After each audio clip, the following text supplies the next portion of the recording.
दोस्तों आज के इस वीडियो में हम जानेंगे एल्किल हाइलाइड के निर्माण की विधि। जैसा कि पिछले दो वीडियो में हम लोगों ने जाना कि एल्किल हाइलाइड क्या होते हैं और एल्किल हाइलाइड को कैसे बांटा गया है, और दूसरे पार्ट में हम लोगों ने देखा कि एल्किल हाइलाइड का नामकरण कैसे किया जाता है। तो यदि आपने वो दोनों वीडियो नहीं देखा है तो आप वो दोनों वीडियो देख लीजिए। तो आइए आज के वीडियो की शुरुआत करते हैं और बात करते हैं कि कैसे एल्किल हाइलाइड का निर्माण किया जाता है। तो एल्किल हाइलाइड के निर्माण करने की जो सबसे पहली विधि है वो है एल्केन से। तो एल्केन से कैसे एल्किल हाइलाइड को बना सकते हैं? तो एल्केन से एल्किल हाइलाइड बनाने के लिए आपको क्या करना होगा, एल्केन से हैलोजन की अभिक्रिया करानी पड़ेगी। तो जब हम एल्केन से हैलोजन की अभिक्रिया कराते हैं तो उस प्रक्रिया को हम बोलते हैं हैलोजनीकरण, यानी कि इंग्लिश में बोलते हैं हैलोजिनेशन। तो जैसा कि हमें कोई एल्किल हैलाइड बनाना है तो हम क्या करेंगे, एग्जाम्पल के रूप में यहाँ पर मेथेन को लेते हैं, यानी CH4 को लेते हैं और उसकी अभिक्रिया क्लोरीन से कराते हैं। तो क्लोरीन क्या करेगा, मेथेन के हाइड्रोजन को प्रतिस्थापित करेगा, यानी कि ये क्या करेगा, जो मेथेन में हाइड्रोजन है, क्लोरीन का एक परमाणु मेथेन के एक हाइड्रोजन को क्या करेगा, प्रतिस्थापित करेगा और उसके स्थान पर जुड़ जाएगा। तो इस प्रकार हम देखेंगे कि कार्बन में, यहाँ पर मेथेन में कितने हाइड्रोजन है, 4 हाइड्रोजन है। तो इन चारों हाइड्रोजन को क्लोरीन बारी बारी से एक एक करके हटाएगा। तो जब पहले हाइड्रोजन को हटाएगा तो बनेगा हमारा CH3Cl। फिर दूसरे हाइड्रोजन को हटाएगा, तो जब दूसरे हाइड्रोजन को हटाएगा तो हमारा हो जाएगा CH2Cl2। फिर तीसरे हाइड्रोजन को हटाएगा और जब तीसरे हाइड्रोजन को हटाएगा तो बनेगा हमारा CHCl3, जिसे हम बोलते हैं क्लोरोफॉर्म। जब CHCl3 होता है तो क्या बनता है, क्लोरोफॉर्म बनता है।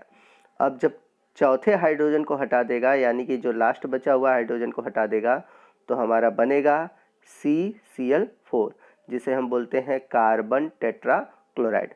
तो इस प्रकार से क्लोरीन क्या करता है, मेथेन में से जितने भी हाइड्रोजन है उनको एक एक करके हटाता रहता है। तो यह एक श्रृंखला अभिक्रिया है, यानी कि एक यह चेन रिएक्शन है जिसमें कि मेथेन के जितने भी हाइड्रोजन है वो प्रतिस्थापित हो जाते हैं। तो जैसा कि रिएक्शन है मैंने सीधे डायरेक्ट लिख रखा है, लेकिन यहाँ पर हमें मोनो एल्किल हैलाइड बनाना है, यानी कि RX के फॉर्म में यौगिक बनाने हैं। तो इसके लिए हम क्या करेंगे, जो मेथेन है, मेथेन की प्रक्रिया हम हैलोजन से यानी कि क्लोरीन से अल्ट्रा वायलेट लाइट के प्रेजेंस में कराएंगे। तो जब हम अल्ट्रा वायलेट लाइट के प्रेजेंस में कराएंगे तो सिर्फ एक ही बार यह अभिक्रिया होगी और एक क्लोरीन परमाणु मेथेन के एक हाइड्रोजन को प्रतिस्थापित कर देगा और उसके स्थान पर जुड़कर बनाएगा CH3Cl, और जो दूसरा क्लोरीन परमाणु है वो हाइड्रोजन से जुड़कर बनाएगा HCl। जैसा कि ऊपर हम लोगों को बाकी उत्पाद मिले थे, डाई, ट्राई, टेट्रा, ये सभी उत्पाद हमें नहीं मिलेंगे। तो याद रखिएगा कि मेथेन की अभिक्रिया क्लोरीन से हम डायरेक्ट नहीं करेंगे, अल्ट्रा वायलेट लाइट के प्रेजेंस में करेंगे।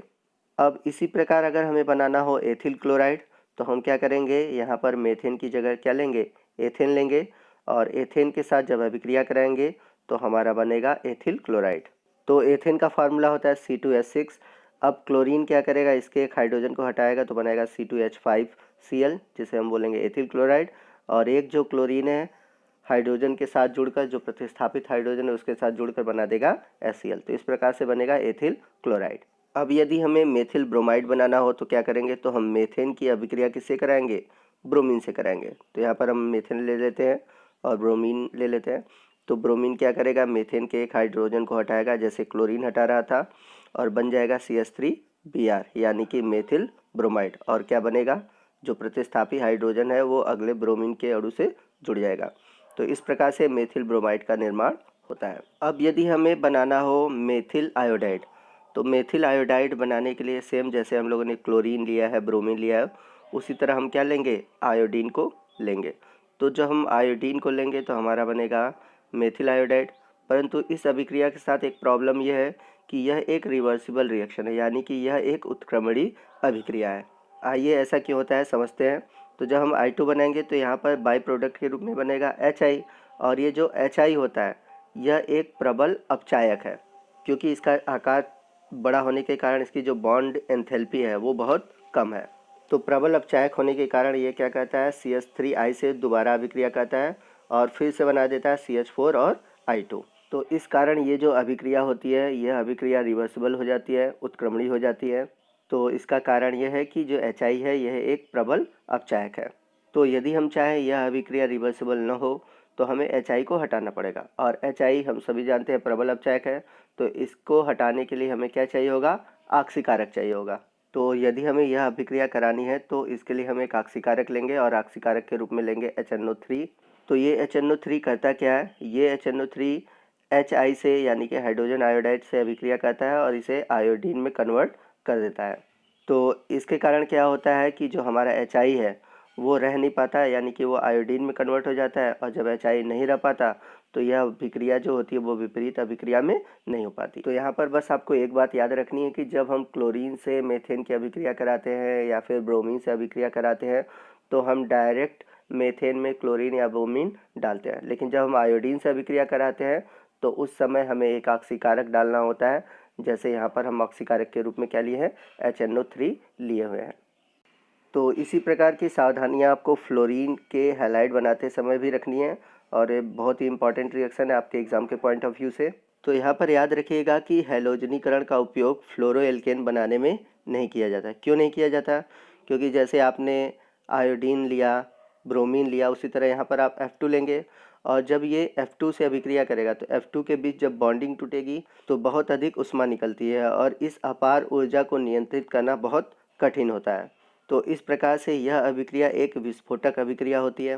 तो इसलिए यदि हम चाहते हैं कि हमारा RF बने यानी कि फ्लोरोएल्केन बने, तो इसके लिए हम एक अलग विधि अपनाते हैं, और उस विधि को हम बोलते हैं स्वार्ट्ज अभिक्रिया। तो स्वार्ट्ज अभिक्रिया के द्वारा हम फ्लोरोएल्केन का निर्माण करेंगे। तो आइए देखते हैं कि स्वार्ट्ज अभिक्रिया होती क्या है। तो आइए देखते हैं कि स्वार्ट्ज अभिक्रिया में करते क्या है। तो स्वार्ट्ज अभिक्रिया में हम जो एल्किल हैलाइड है, यानी कि हम यहाँ पर एल्किल हैलाइड लेंगे और इसकी अभिक्रिया हम कराएंगे अकार्बनिक फ्लोराइड के साथ। जैसा कि एग्जांपल के रूप में ले लें Hg2F2 AgF COF3 SbF3 या फिर AsF3। जब इनकी क्रिया जब हम मेथिल क्लोराइड से या फिर एथिल क्लोराइड से कराते हैं तो इसमें का जो क्लोरीन है वो फ्लोरीन द्वारा प्रतिस्थापित हो जाता है, और इस प्रकार से फ्लोरोमेथेन या फिर फ्लोरोएथेन का निर्माण होता है, और यह अभिक्रिया कहलाती है स्वार्ट्ज अभिक्रिया। तो जब भी हमें क्लोरो ब्रोमो आयोडो एल्केन बनाना होता है तो हम डायरेक्ट इनको डालते हैं, जबकि हमें जब भी फ्लोरोएथेन बनाना होता है तो उस प्रक्रिया में हम डायरेक्ट अभिक्रिया नहीं कराते। उस प्रक्रिया में हम एल्किल हैलाइड की अभिक्रिया कराते हैं अकार्बनिक फ्लोराइड के साथ, और यह अभिक्रिया कहलाती है स्वार्ट्ज अभिक्रिया। तो मोस्ट इंपॉर्टेंट है आपके एग्जाम के पॉइंट ऑफ व्यू से। अब यदि यही अभिक्रिया AgF के साथ कराएं तो यह अभिक्रिया और सिंपल हो जाएगी। तो जैसे यहाँ पर हम लोगों ने ले लिया मेथिल क्लोराइड और यहाँ पर अकार्बनिक फ्लोराइड के रूप में ले लिया AgF, ठीक है। तो Ag क्या करेगा? क्लोरीन से अभिक्रिया करके बना देगा AgCl बाई प्रोडक्ट के रूप में, और हमारा जो प्रोडक्ट बनेगा वो बनेगा CH3F यानी कि मेथिल फ्लोराइड, या फिर हम कह सकते हैं फ्लोरोमेथेन। तो इस तरह से हम स्वार्ट्ज अभिक्रिया का प्रयोग करके फ्लोरोमेथेन फ्लोरोएथेन का निर्माण कर सकते हैं। तो यहाँ पर आपको ध्यान रखना है कि मेथिल क्लोराइड, मेथिल ब्रोमाइड या मेथिल आयोडाइड डायरेक्ट बनाया जा सकता है, डायरेक्ट इनको मिलाकर बनाया जा सकता है, लेकिन फ्लोरोमेथेन या फ्लोरोएथेन बनाने के लिए हम स्वार्ट्ज अभिक्रिया का प्रयोग करते हैं और इस विधि का ध्यान रखते हैं। तो आज के वीडियो में बस इतना ही। मिलते हैं अगले वीडियो में, और अगले वीडियो में हम जानेंगे कि कैसे हम एल्कीन से एल्किल हैलाइड का निर्माण करेंगे। तो बने रहिए हमारे चैनल के साथ इस तरह के वीडियो के लिए, क्योंकि आपके लिए ये सभी वीडियो बहुत ही हेल्पफुल है आपके बोर्ड के एग्ज़ाम में। तो आपको आज का वीडियो कैसा लगा आप कमेंट करके ज़रूर बताइएगा। वीडियो अच्छा लगा हो तो वीडियो को ज़रूर लाइक कीजिएगा, अपने दोस्तों में से अधिक शेयर कीजिएगा ताकि वे भी इसका बेनिफिट पा सकें।